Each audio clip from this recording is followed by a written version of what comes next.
Do do do. How embarrassing. Don't worry, we can edit it out in post. Welcome to the Hackaday podcast. I'm Elliot Williams. And I'm Jenny List.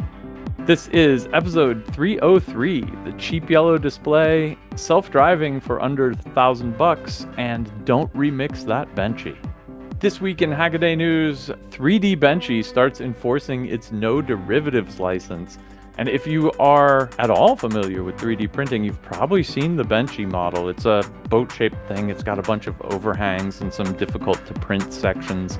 It makes a great model for calibrating your printer. And it apparently has always been under the Creative Commons BYND, where ND stands for No Derivatives License. And this is particularly weird because kind of remixing is the norm. And if I can count how many people have made different models with that Yoda head, right? Like from toothpaste dispensers to Buddhas with Yoda heads on them.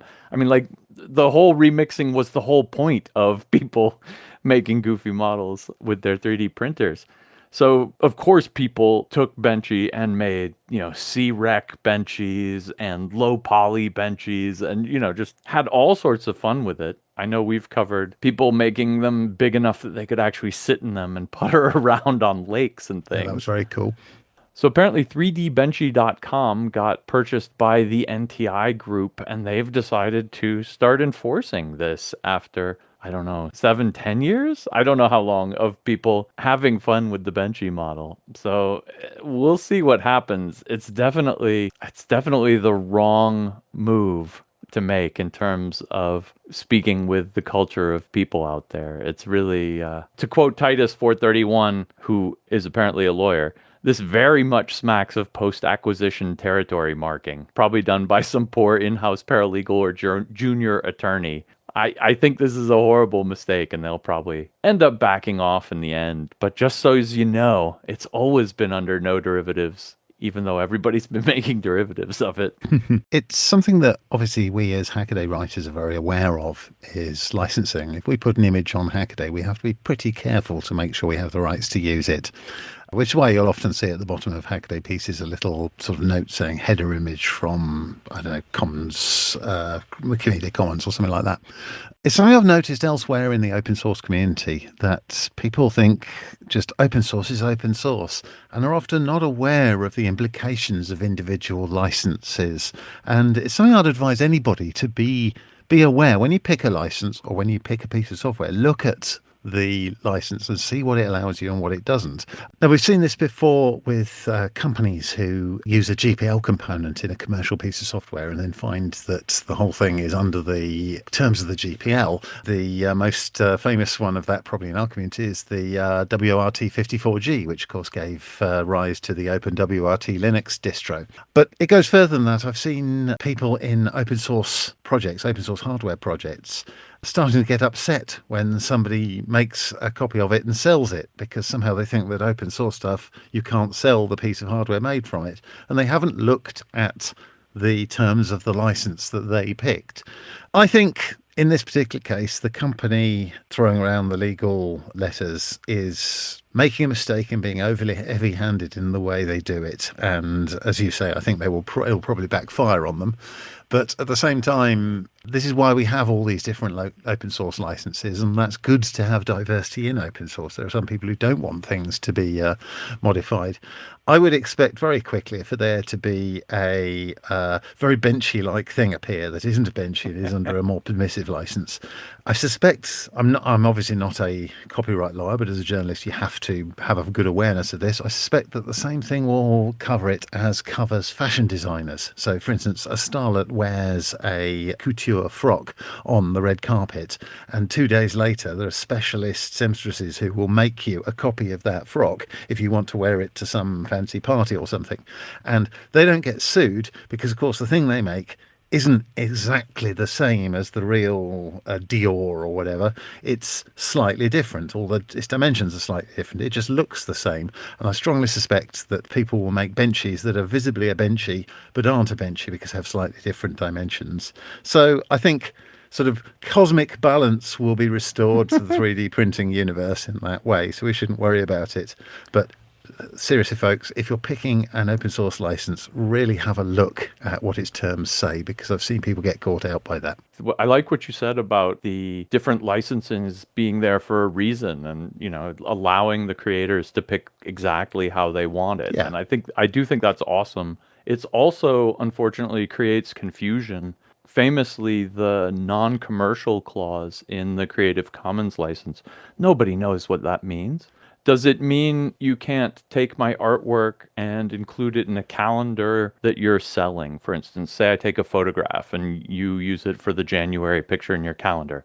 It probably means you can't do that. Does it mean when we're writing about something related to it, we can't use it as an image on Hackaday? Does it exactly. mean a textbook publisher can't use it? It gets really gray and really confusing. And actually, Creative Commons did a survey about this and concluded the people they surveyed don't agree on what the non-commercial license should mean at all. And so like the first kind of 10 years of that license existing, nobody really knew what they were saying when they picked it. So it's really, that one's a weird one.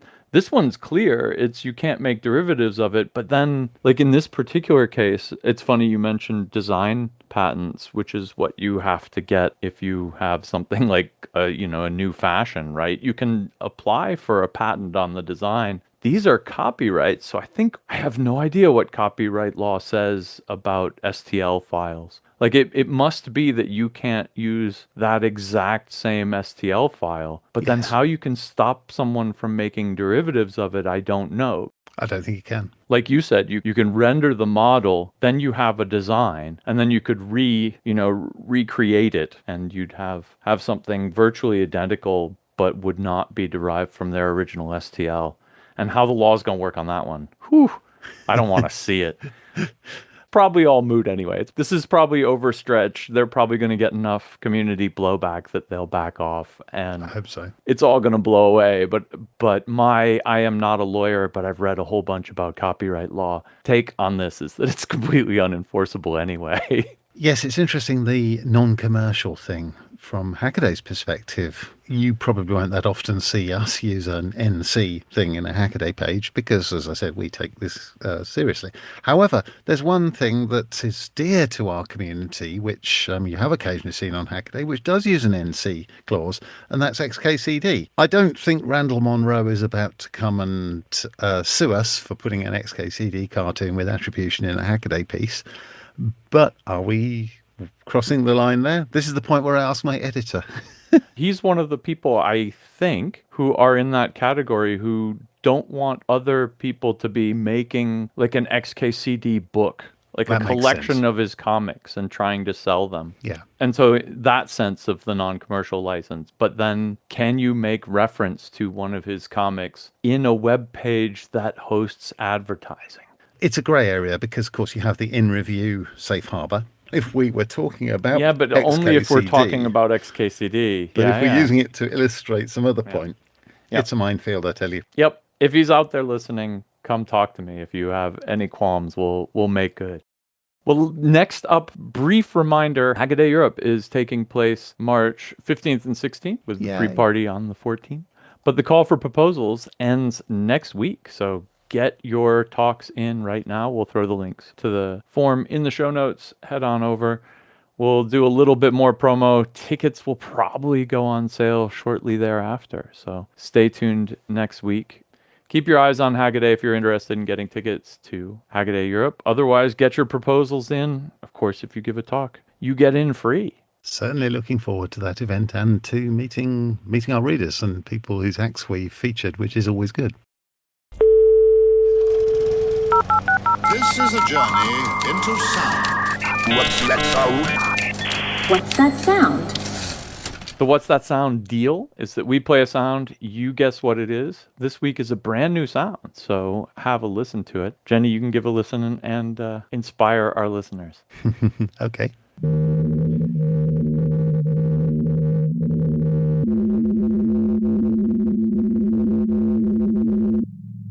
Gosh. What do you think of that? I'll tell you what it reminds me of, and it almost certainly isn't the sound of this. It reminds me of the sound effect they used to use in the 1960s whenever they showed a mainframe with one of the great big tape drives that was about the size of a refrigerator. They always played a sound that sounded like that to evoke the future and technology. But I guarantee you, I've never stood next to one of those things in working, but I can guarantee you that they don't make that noise. So I don't know what that noise is, but that's what it reminded me of. I'll give you one clue, and I want to give this clue to our listeners as well. Okay. It's a nature sound. Gosh. So I love that you went all like technical future with it because yeah, it's a natural sound. Interesting. Okay, fair enough. It's not one I've heard. Well, if you out there have a guess, head on over to hackaday.com/podcast. Scroll down till you find the What's That Sound entry. You'll find a web form you can fill out with your nickname and your best guess. And if anyone gets it right, we will roll the dice among the correct answers next week and see who gets a Hackaday podcast t-shirt. Good luck, everybody. All right, well, let's head on off to the hacks. I wanted to start off with self-driving like it's 1993. This is a project by Robert Dirks, and it is going to be his entry into the Garbage Run. This is a race from Copenhagen up into the Arctic Circle and back down to Helsinki in Finland. The rules are that your car has to be worth less than €1,000. So it has to be garbage.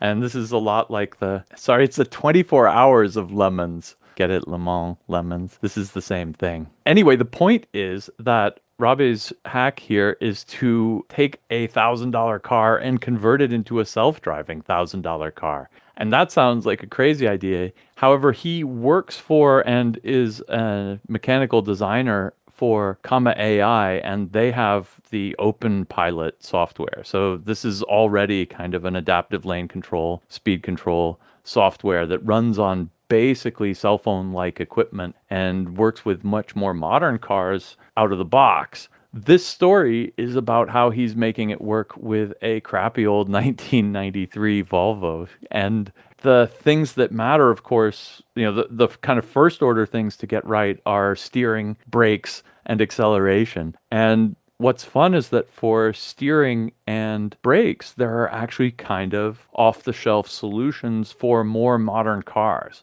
So he takes like the power steering actuator from a 2020 Corolla and kind of jams it on there into the power steering mechanism in this old Volvo. Same thing, he takes a Bosch vacuum brake booster and hooks that into the brakes. So it's fun because all of these are kind of bolted on into the existing car system.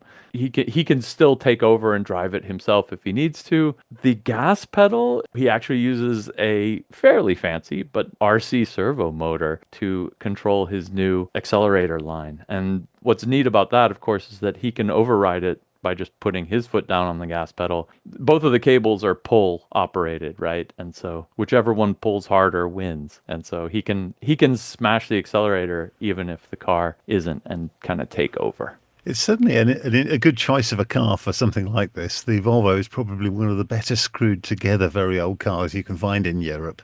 But I have to say, looking at this, my overwhelming instinct is one of what could possibly go wrong? And then how on earth could you get this through any form of European roadworthiness test? I suspect it probably will never pass. I'm not sure which country he's starting it in, building it in, but it would never pass the equivalent of a British MOT test. But then again, that's not the point of what he's trying to do. I've known various people over the years who've done these kind of events, and they look like great fun. I always feel it's a great shame that they usually bin the car at the end of it. But I'm not sure I'd want to be a passenger in this car, would you? Absolutely not. Yeah. Well, back when I had my Triumph Herald, I entered in one or two long-distance runs, not quite the junker runs, nor for sort of classic cars. Yeah, sometimes they could be something of an uncomfortable experience because maybe the seat with 20 years worth, 30 years worth of people's bottoms on it has kind of given up its springiness. And after a while, you really realise that you'd rather be driving something modern.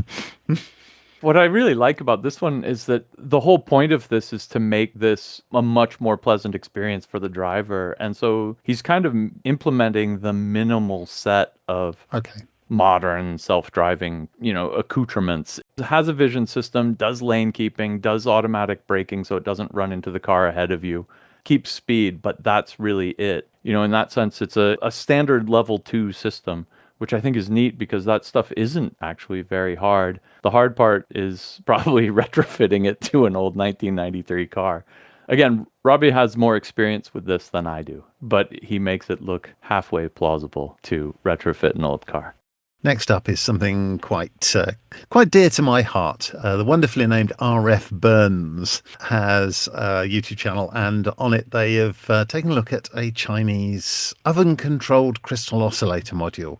Now these things, the module itself can be had for only a few dollars, and the module built onto a little PCB with a power supply and frequency trimming is, he reckons, about $10. I actually had a look on Ali and they're a little bit more than $10, but you know how Ali prices vary a bit. If you haven't ever used an oven-controlled crystal oscillator, crystal oscillators are great. They make frequency, they can make an accurately defined frequency that stays in one place, but they are susceptible to temperature. So they will drift a little bit.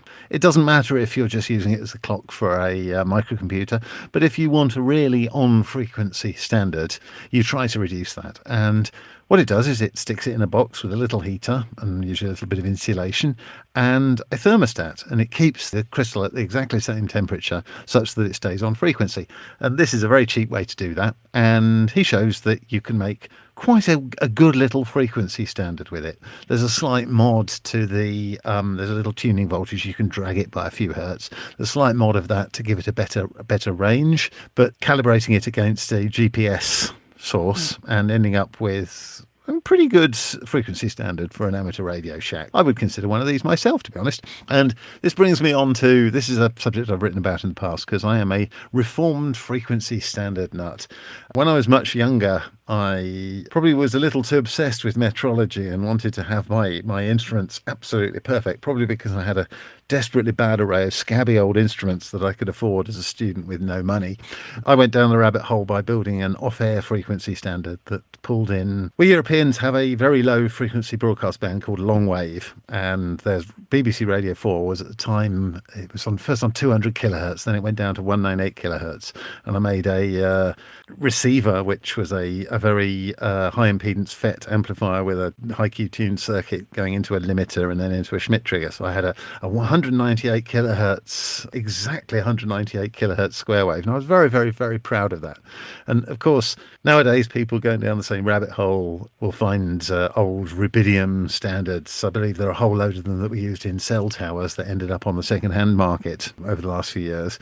Or if you really don't want to go to all the hassle, GPS receivers output a atomic clock tied standard frequency. I have to ask myself, well, why did I go down this rabbit hole? Because as a radio amateur, you soon realise that while it's great to be able to measure your frequency completely accurately, it doesn't matter if you're a few hertz or even a few kilohertz off in some modes. But if you are interested in this as a pursuit to get as accurate as you can, quite a good introduction to ways to do it cheaply. I've dug out a couple of previous Hackaday pieces, including one for a GPS standard. A GPS standard uses a GPS receiver and requires a little microcontroller to set everything up, but otherwise they're both pretty cheap ways to do it. It's something that, as I say, I used to be very enthusiastic and a little obsessive about, and so I now see myself as a reformed frequency standard nut, but I couldn't resist this one when I saw it. I think what's amazing is how cheaply we can get frequency standard, or I'll say voltage standards too these days. I picked up a 5 volt that's 5.000 whatever, how many zeros I don't actually know, but more than enough to test if your old multimeter is in calibration or not, right? And it's a totally useful thing to have. Again, like $10 on AliExpress. If you had something where you needed to verify that the frequency was about right, boom, here you go. I did notice that a lot of the ham radio people say that we all have radio stations that put out, super precise frequencies as well. So they mentioned like WWV in America. Yeah, I mentioned that in the piece I wrote. I'd point out that using WWV to tune something, say you take 10 megahertz WWV and you have a 10 megahertz oscillator and you adjust it until you don't hear a beat, you're actually saying, I have adjusted this to the point where it is below the frequency range of my hearing, which is probably still a few hertz away. Whereas this thing, the whole point was he was able to adjust it to within fractions of a hertz, which is probably taking it a long way. But the using a standard frequency source like a transmission and trying to make a beat with a standard frequency source, it only works so far. Oh boy, from your nerdy topic to mine, I am so into button debouncing, I can't say. At least I used to be. This is the classic problem in low-level microcontroller programming, so I'm stoked to talk about button debouncing with smart interrupts by Lee, aka Stock VU. Here he actually takes kind of a novel approach. He's basically got two interrupt service routines. One of them has then a variable length, so it helps it distinguish between two sequential fast presses and button bounce. Button bounce is what happens because the little spring contacts in a tactile switch or push button aren't exactly perfectly made. And so as you press the two pieces of metal together, they'll be like make contact, break contact, make contact, break contact over kind of a 1 to few milliseconds. And this can be really challenging for fast microcontrollers. If you imagine doing the naive thing, your microcontroller is always looking at this pin and it says, oh, it's been pressed. And then it's like, oh, it's been released. Oh, it's been pressed. Oh, it's been released. Because it's running at 150 megahertz or whatever. So these few milliseconds are an eternity to the microcontroller. So the question is, how much time passing is enough, and how do you deal with this? Again, the routines here are very clever because it ends up being kind of adaptive. The cost is, I guess, a little bit of complexity. It's got two interrupt service routines, and the one calls the other and adjusts it. But I think it looks pretty clever, and it also gives you a way to detect multiple presses, in a fairly short period of time, which is kind of cool. I don't know how he handles long presses. Man, when you get into this stuff, it's actually really annoying to code up. It looks like a pretty good routine, and it's kind of an approach that I'd never really seen before, and that's saying a lot because I'm going to throw some links at you. Way, way, way back in 2010, actually, Mike Stitch ran an article on debouncing and then opened up to the general Hackaday community for everybody to send in their favorite debouncing routines. And my favorite part of this is that he spun up the email address bounce@hackaday.com for people to send their debouncing code into. I thought that's so damn funny. debounce@hackaday.com. Whatever. And got some fantastic entries there. Fast forward a couple years till 2015, I actually did a 2-part series where I talked about various debouncing routines and kind of classified them into ones that do a simple delay. So you look at it and then you wait 5 milliseconds and then you look at it again. So is it still pressed? That's kind of the question there. There's a bunch of debounce routines that are based on integrating. So you pull the button quite frequently and you count and you say, well, if it's been pressed 5 times in a row or 7 times in a row, then it's probably a valid button press event. The ones I like the best are kind of pattern matching like ones, where if you have a period of time where it's up and then a period of time when it's down, and you kind of have a middle section where you don't care what it is. So you say it's been up for a while and now it's down for a while. No matter what happened in the middle, I'm going to count this as a button press. Anyway, this is yet a 4th type presented here. So if you're a fan of button debouncing routines, this is a new one. Well, it was new to me. And if you aren't a fan, then you haven't driven my old car, which had the most horrible button bounce problems in its GPS unit. And every time I tried to type in a letter, it would type a letter that was like next to it or before it. Oh, this is the worst ever.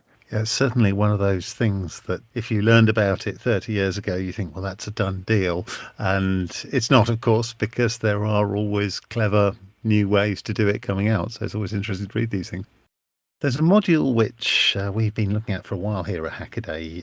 You know how it is with AliExpress. You find all manner of interesting new electronic modules turn up, and sometimes there's no obvious use for them, but other times they are just so immediately useful that they generate a community around themselves. And one of them is the so-called cheap yellow display. It's a yellow printed circuit board, which is where it gets its name from. And on one side, it's got a small, I think it's a resistive touchscreen color LCD. And on the other side, it's got an ESP32 and all surrounding circuitry, SD card and power supply and stuff like that. In effect, it's self-contained altogether, the guts of something that will probably make quite a good event badge. And as a microcontroller with the display and everything, it's powerful and it's got a really good interface option. So I'm sure we'll see it appearing in quite a lot of projects over the coming year. At the moment, we're still at the stage where the community is figuring it out and we're starting to see a first few projects appearing. If you look at it, it's an ESP32 with a 10 silica core. It's not one of the sort of more accomplished models. So while, I mean, any ESP32 is quite a fast microcontroller, you won't be able to do some of the things you'll be able to do on the very newest ESP32s. But nevertheless, it's quite a decent chip and it's quite powerful. We're getting quite enthusiastic about it. I have to say I haven't ordered one myself yet, but I think I'll drop one or two in my next alley order just to have a play for myself. And we'd like to draw your attention to it because we think you'll like it too. It's a superb little development hacking board. What more could you want? It's begging for you to make something out of it. And Absolutely. The two projects here, one throws a GPS unit on it, the other turns it into a MP3 player. I mean, and doing so is, as the hardware guy says, a simple matter of software. So it looks really inviting to play with these things. I'm looking forward to cool stuff coming through. Next up from me, oddly, another yellow PCB, all-band receiver lets you listen to all the radio at once, is a project by Edo. This is a sweet old design. Normally when you think of radios, you think of something that picks one channel out of the whole radio spectrum. So like it kind of focuses in on a tight band and listens to only that. This is the opposite. This thing does not try to discriminate at all. It just listens to everything. And the result is that the strongest signal kind of wins. If you're close to whatever's emitting the radio waves, you'll probably hear it. And that's what's kind of fun about these. So Ito's using this to listen into the transmissions from an airplane that he's riding in. And that's actually like a perfect use because it's one of the last kind of low frequency AM transmissions out there. Although if you know anything about radio theory, there's some weird things going on here because it's basically like an AM radio that's not tuned. What is doing the demodulating on the signal? And the answer is nothing. But if this is the strongest signal coming in, that's the one you're going to hear. And so that's how it works when you're inside the metal box of an airplane. The Schottky diode is doing it's the nonlinear element that's doing the demodulating, but your ear is doing the signal processing to pull out the thing that you're trying to listen to. I have made circuits like this in the past, not for a very long time, back when I was a kid, probably early 1980s. And I remember in sort of the southern English countryside in the early 1980s, you could normally stand out in the middle of the field and you'd get Radio 2 medium wave because it was the strongest thing. But in the house, this was the days before ubiquitous switch mode power supplies, so it would pick up a CRT television, big old CRT television, very easily. But it was the atmosphere was surprisingly quiet. I suspect if you made one now, you'd find it was a lot noisier than I remember them to be. But yes, they work. Back in the old days, radio amateurs would usually have something of this nature in the shack, just as a transmission monitor. Back in the days of AM, if you find an old ARRL or RSGB handbook from sort of 50s or 60s, you'll find circuits for these things. So yeah, they're very much a thing. Yeah, I've made them too, and I've found them useful for diagnosing what part of a circuit is making the radio interference. So like you put a crappy little antenna on it and kind of wave it around the device under test, and you can tell what part is radiating. I actually wrote a piece on Tempest stuff and used it to snoop around my laptop's VGA cable, which was making a lot of audible noise. It's really fun for kind of diagnosing small problems like that. It makes total sense what you said about using it in the Radio Shack if you're broadcasting, because then, of course, you're going to be the loudest noise. They make good lightning detectors, actually. Okay. Another random use. The circuit's it's an op-amp, it's a Schottky diode, and basically an antenna. It's nothing more than that. So, you kind of have no excuse to not make one. And they are really fun to play around with. I guess I've also seen them used as spirit communicator hoax devices. Gosh. Even a little bit of effort put on tuning the front end, you can kind of get it to pick up local radio stations, but so jumbled and mixed up that it'll feel like you're communicating with the world beyond. The other thing that's really wild about them is that they actually will tune in FM radio. Oh, slope detection. Yeah. There's some nonlinear hoo-ha going on here, but nonetheless, it's surprising how much you can get out of a circuit that does basically nothing. I am something of an enthusiast for very simple circuits that do quite a lot with very few components. This is something I didn't have on our list of stuff for tonight, but a couple of weeks ago I put up a thing challenging Hackaday readers to make a 125 kilohertz RFID reader with one transistor, which I thought was possible. And in a way, with ubiquitous microcontrollers and integrated circuits for everything, we've lost some of the joy of making circuits out of simple and available components, because if you try it, it's amazing what you can get away with. So I applaud this circuit. It's fun. A bunch of friends of mine and I quite often have fun at hacker camps with our PMR 446 UHF radios, sending slow scan television pictures to each other. It's not impossible. We break European law doing that, so I better not tell anybody. And slow scan television, if you haven't heard of it before, I think it was originally used by sort of wire services and journalists to send pictures over telephone lines, but radio amateurs picked up on it. And what it does is it's like fast scan television, like NTSC or PAL, except it scans the scan lines much more slowly. So you can't do moving pictures. It scans a still picture into lines over about 30 seconds or so, and it converts intensity and colour into tones. So you hear a sort of warbling tone with a repeating tick, tick, tick, tick, tick, which is the line synchronization. It's quite easy to do nowadays because there are apps for Android phones, which is certainly what we use at hacker camps. We're just sending cat memes to each other and things like that. But, of course, you can do it in hardware as well. And this week we had a really nice little slow scan TV decoder using an RP2040 and a little display, and you'd stick it next to your radio and it pull, just decode and display the slow scan TV pictures. I rather liked it because I like slow scan telly. I think it's a fun thing. I've never done it as a radio amateur, obviously. Despite having had my license for a very long time, it's not been something I got into. It's purely sending cat memes at hacker camps that have got me interested in it. But I have a passion for anything that involves electronic dissemination of images and television. So it's an interesting thing to play with. I've dug out a couple of links. First of all, if you make this little receiver, you'll want a transmitter to go with it. And somebody did a one using a ESP32 camera module, which looked kind of fun. And a while back we had I think it was actually about a year ago, just over a year ago, we featured somebody had found an old 1970s SSTV receiver. And that was really cool. It's a CRT with a very, very long persistent phosphor. And so it would stay over the 30 seconds or so the thing got to display and actually show the picture on the screen, which I thought was really, really nice. Those links will be in the accompanying page. So I'd suggest you check them out if you're interested in slow scan telly. I'm looking at this, and this is exactly the cheap yellow board that we talked about, except with a ESP instead of a Pico on it. I think you could do it on many microcontrollers. The fact is, it's tones rather than complex audio. So long as you can you can measure effectively the frequency of an individual tone at any given time, you could probably do it with one input line. I think that's probably what he's doing. Human audible tones. So as long as your ADC is that fast, which I'm sure it is, you could totally do it. I wonder whether you'd need an ADC. I should have looked at his code to see whether he did it with a pin or just with the ADC.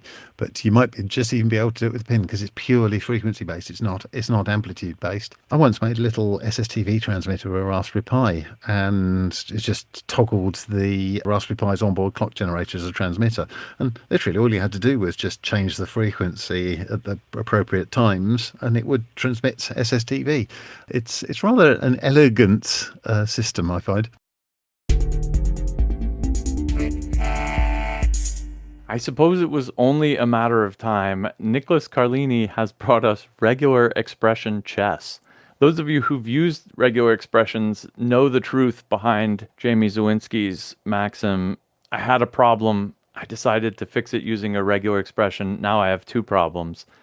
Nicholas here has 84,688 problems or regular expressions that he used to implement basically his own custom CPU that then he wrote a little chess program for.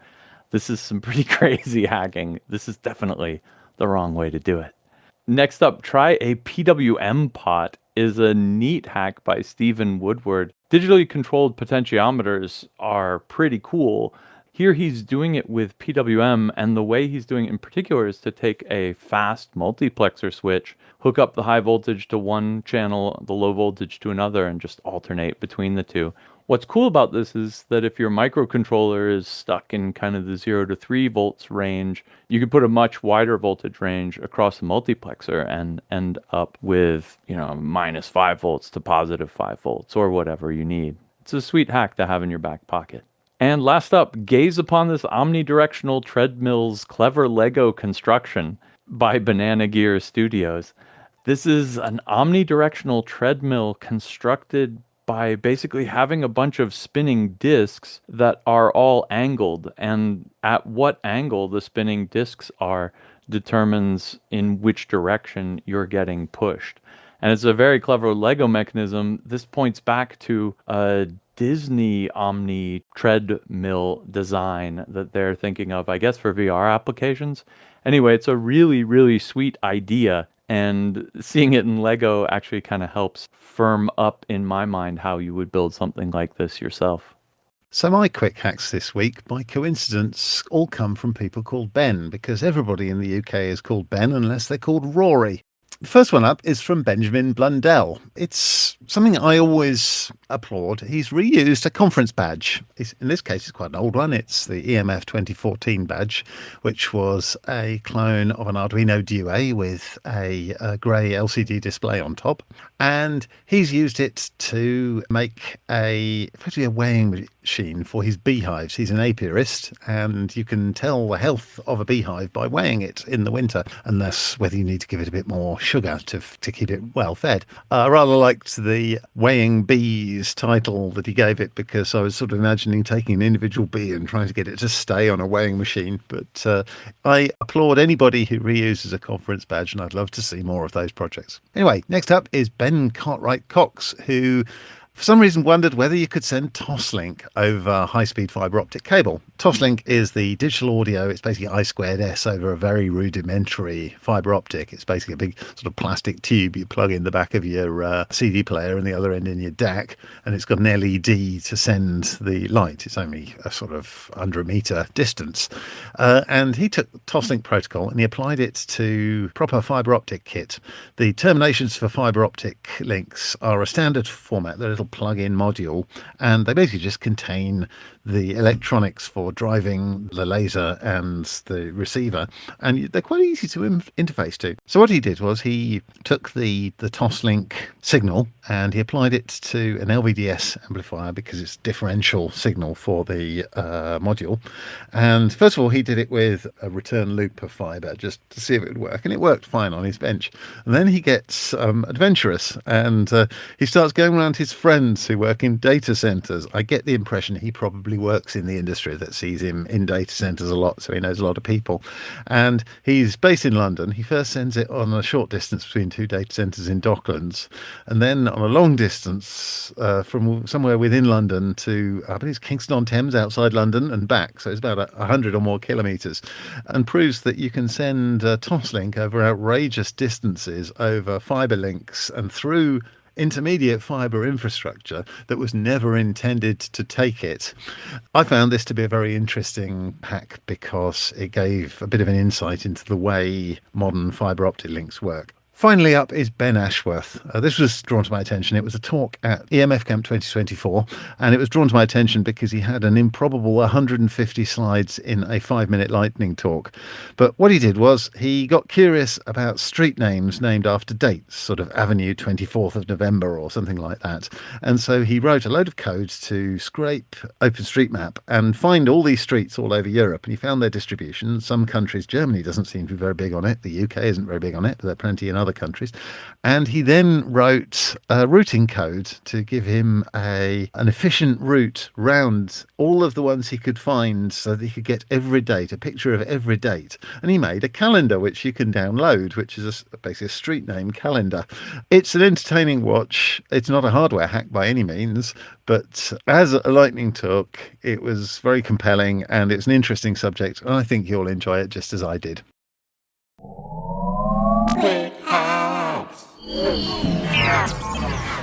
Cool. That brings us to our Can't Miss articles. These are long-form pieces written by our fantastic Hackaday writing staff. This week, I wanted to talk about Al Williams's running AI locally without spending all day on setup. And I think part of the reason I wanted to talk about this is just because it's interesting to have a little more control over the models and start playing with it, on your own terms to see what you can make them do. And partly because there were some great comments to this one, and, it's a good sign that our audience gets it. So first off, what Al is reviewing here is a desktop application called Misty, M-S-T-Y, that basically downloads some of the large language learning models and runs them for you on your desktop. And it makes it really simple to do this. And we've seen a bunch of projects like this. And actually, if you go down into the comments, you'll see a bunch more. And this is one of the beautiful things about some of these open models is that it's absolutely trivial, minus gigabytes of download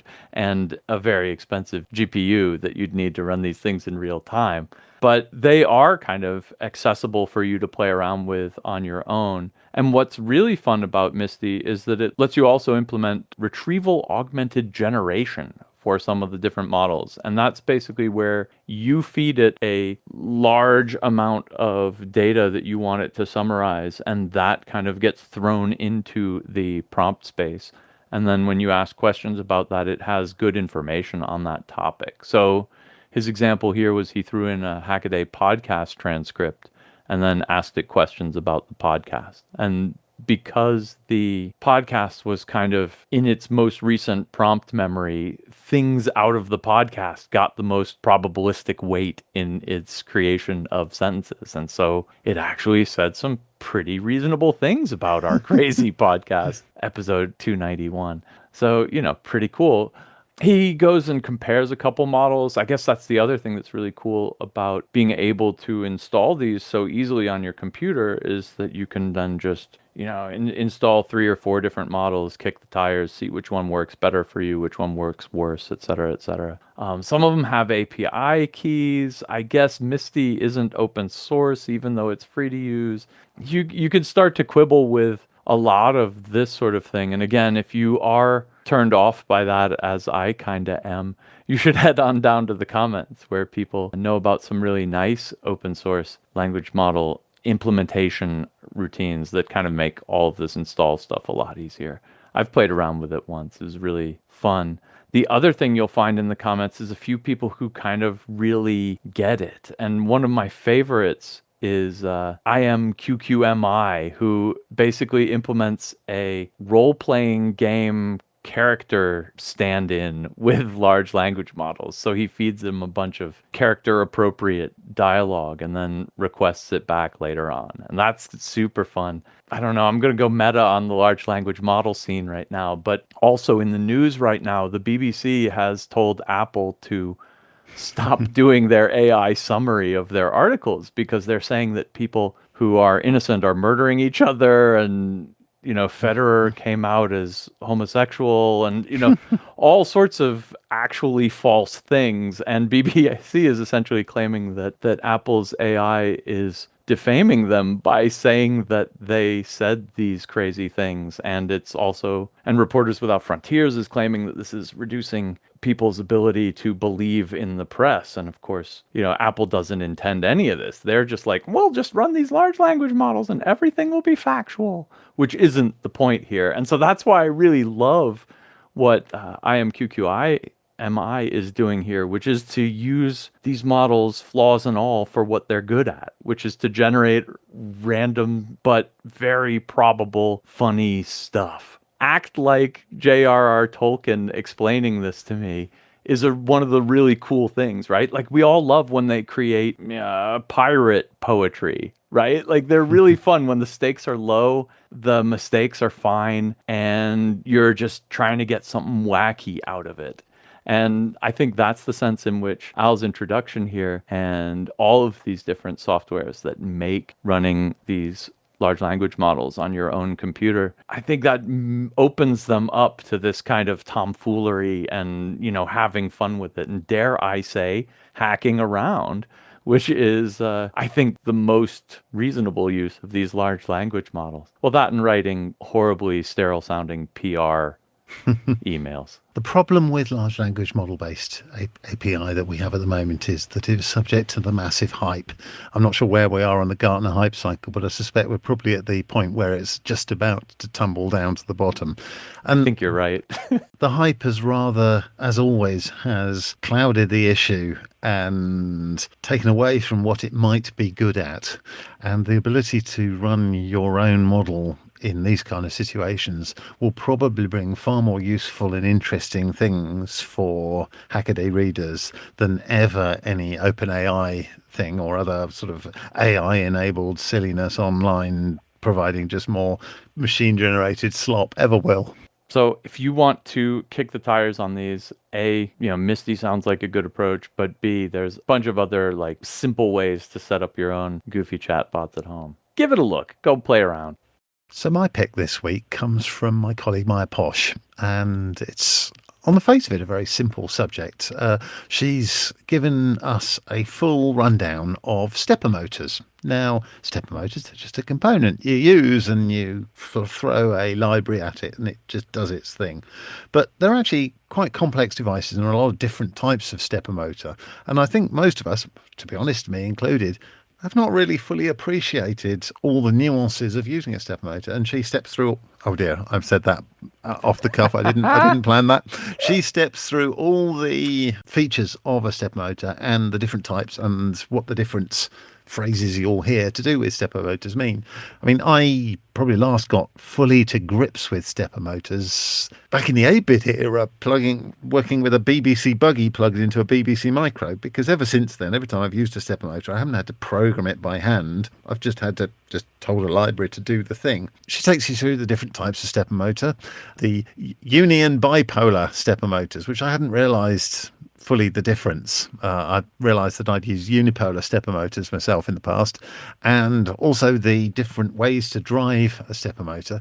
For instance, you see the word micro-stepping, but she explains what micro-stepping is, and it's something I've never had to do for myself. And so I found this piece very, very interesting. And if you use stepper motors and are fairly casual about the use of stepper motors, I think you will too. If you're a stepper motor guru, put your experience in the comments, as always. Exactly.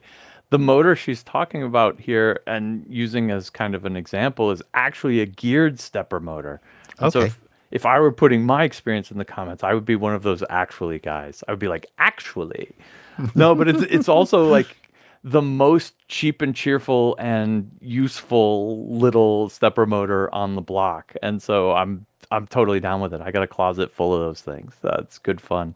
If you're looking to get a deeper insight into what's going on in the stepper motors in your projects, it's probably the right thing for you. If you're out there building giant robots, you probably know all this already. And you're probably using servos anyway. Exactly. This is true, right? That's it for this week's Hackaday podcast. Thanks very much for listening. As always, you'll find the show notes over at hackaday.com/podcast. And if you see anything cool or do anything cool, shoot us a line, tips@hackaday.com. And until next week, Eat, sleep, hack, repeat. easy. Cool. When is it? It's in March, right? I have the wrong announcement here. Why am I not prepared? It's probably going to be enormous. Digital tread will. Cheap yellow dingleberry. I keep forgetting what D stands for.